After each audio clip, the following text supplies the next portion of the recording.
Okay,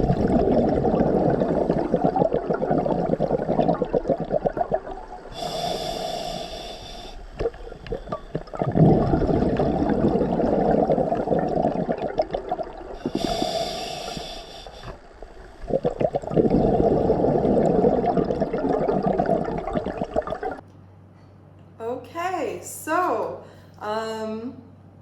apologies for the bad quality video, but I'm tired and it's late and I don't feel like using the good quality camera on my iPad, so I'm just using the forward-facing one. So it is what it is, but I wanted to take a moment to share with you my experience doing a dive that is absolutely magical and on every diver's bucket list, or it should be, is the SS Thistlegorm.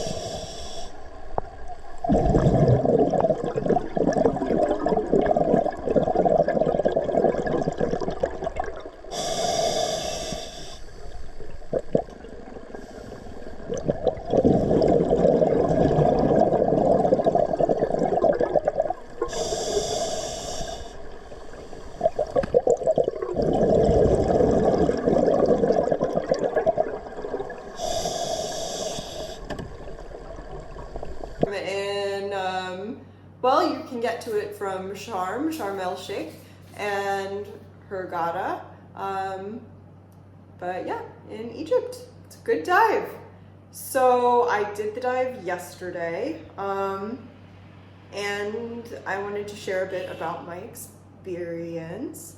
So the SS Thistlegorm is a British ship that was built in 1940 and sunk in Egypt in 1941 in May by the Germans.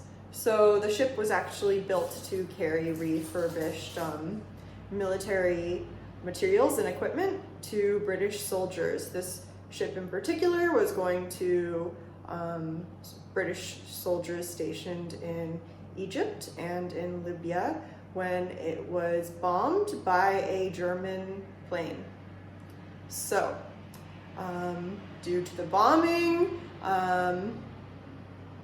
we now have one of the best dive sites in the world. And it's an amazing time capsule. It's pretty cool because you can see lots of old motorcycles and trucks, and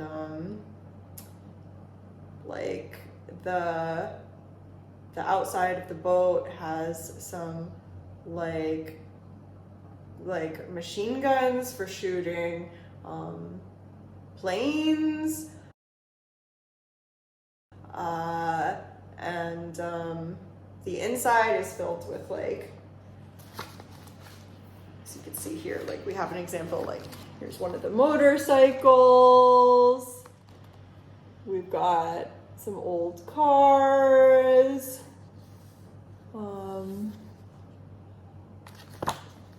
So yeah, it's really cool. It felt like I was in a video game.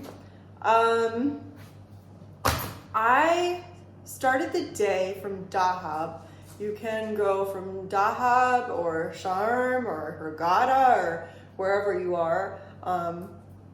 That seems reasonable. So I actually had to get up to do this dive at, we'll meet at the dive center by 3:45 in the morning. And it wasn't so bad because I was excited. I've been wanting to do this dive for years now, and it keeps like slipping through my fingers, organizing problems, one thing or the other. And this time it worked and I did it, and that was great. So I didn't mind getting up at being at the center at 3:45 in the morning, because it was finally happening. So it was an hour drive from Dahab to Sharm, and then once you get to the port in Sharm, it's another like 3.5 hours to get to the actual wreck. Some good things to bring with you. I'm sure your guide will make sure that you have these items, and if you don't, I'm sure your guide will have spares or provide you with them. But Some important things to bring on this dive are definitely a torch. If you have a backup, it would be advisable to bring a backup torch as well. An SMB too, also I would say is really important because the current here can be very strong, and it's good to have a way to signal if anything happens. Maybe even like a auditory signaling device, like a whistle or something like that could also be good. The current can be very strong and accidents have happened.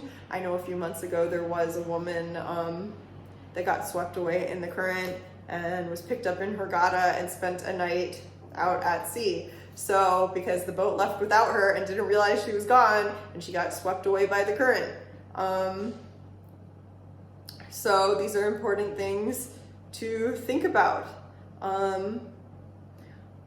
We essentially had a briefing on the boat, and we suited up, put on our gear, and then we descended down to the boat by holding a line. So the boat is about like 15 to 30 meters deep. So you descend while holding a line because the current can be very strong. So something to keep in mind as you start going down is that once you get to the bottom, you're going to need to have the correct amount of air in your BC. So when you start the descent, you let out all your air.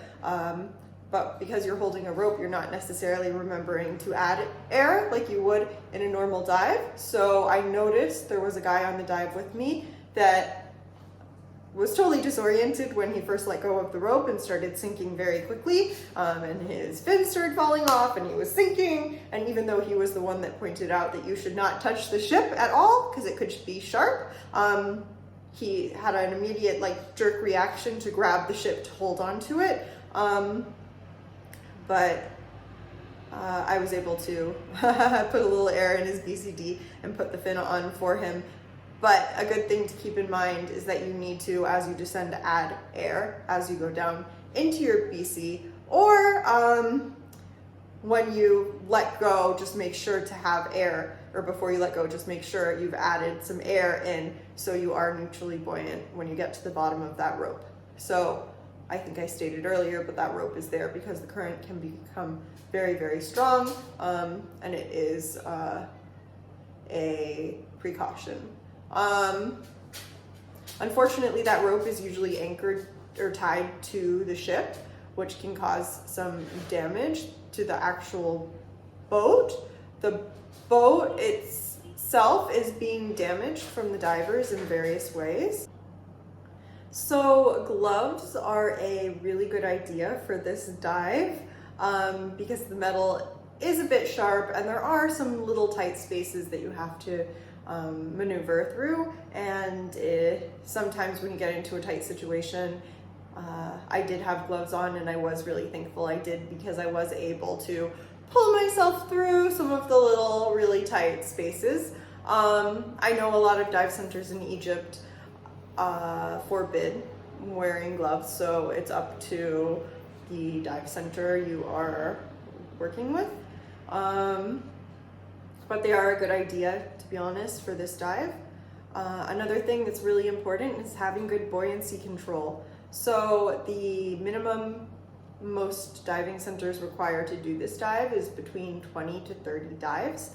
I'm really happy I waited, even though it wasn't by choice, but I'm really happy I had to wait a few years to do this dive because now that I have almost 200 dives, my buoyancy is really on point, and I didn't feel stressed at all during this dive.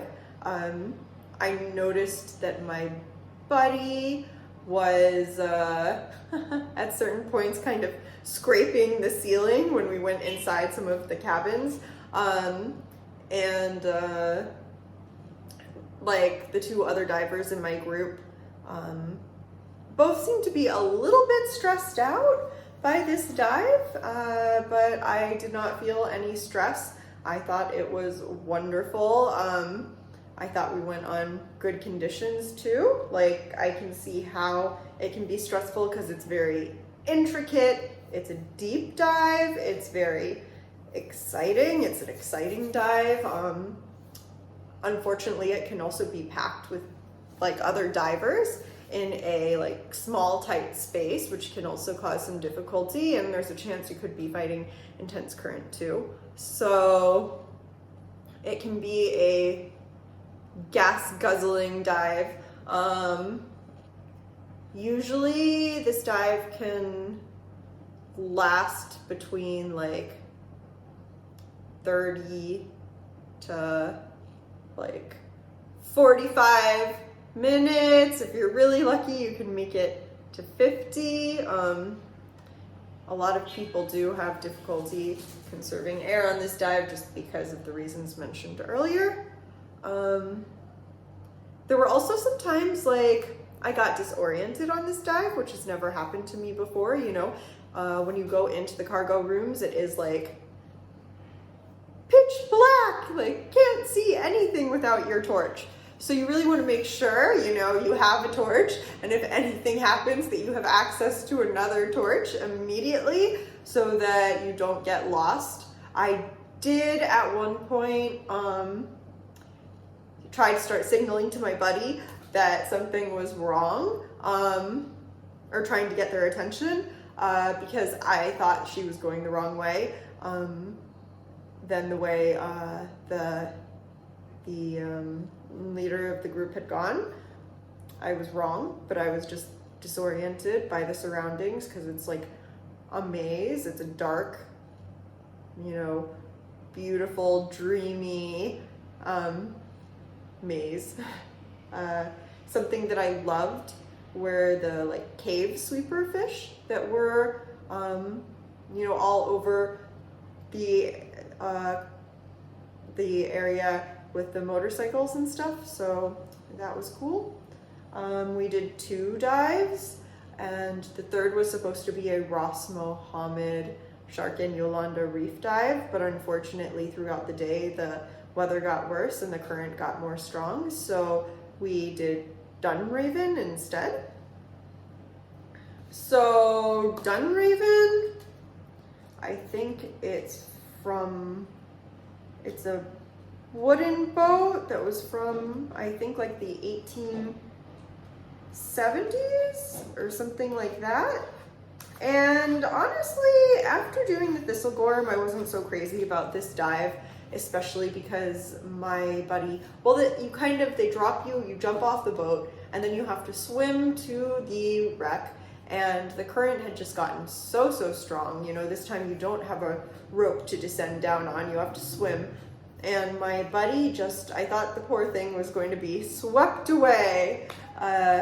Thankfully she wasn't, but I thought she might be taken to Saudi with the current. I was really worried. It didn't look like she was even moving at all for a while, so that was kind of stressful.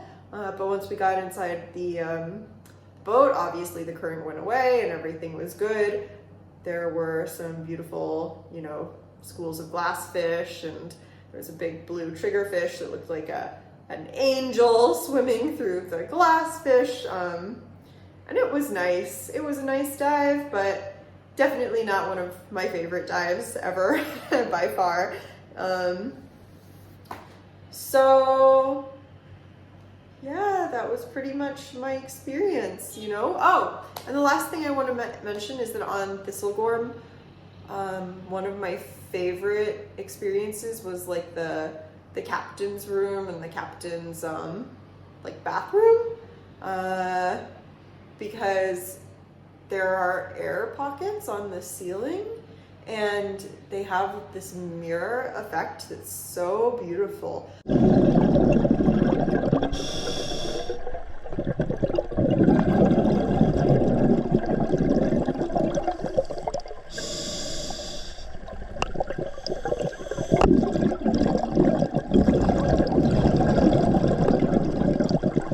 Like you can see the reflections of the fish in the like air pockets at the ceiling, and you can see reflections of like lights, and it's just totally surreal. And the top of the ship, when you descend down, there's tons and tons of life. You just descend into fish everywhere. and there's like big trevally fish like feeding, and batfish and swirls of life around you. We saw a moray and a crocodile fish. Yeah, the only thing is, like, even though we went on a good day and it wasn't very crowded, still, as soon as, you know, the fish start doing something cool, like one guy with a smartphone in a housing just runs right into the middle of it and scares them all away. But it is what it is. So yeah, overall, it was one of the best dives I've ever done in my life. I highly recommend it. I will remember it for the rest of my life. It even made me feel good because I feel like I like tight, dark spaces now. I'm comfortable with it. They don't scare me. I can do it. I like it. I'm not scared. I can do it. It's awesome. So yeah, I hope, you know, this gave you a little insight into the dive. And I hope that you enjoy it. Okay. Well, have a lovely evening wherever you are. Thanks for watching.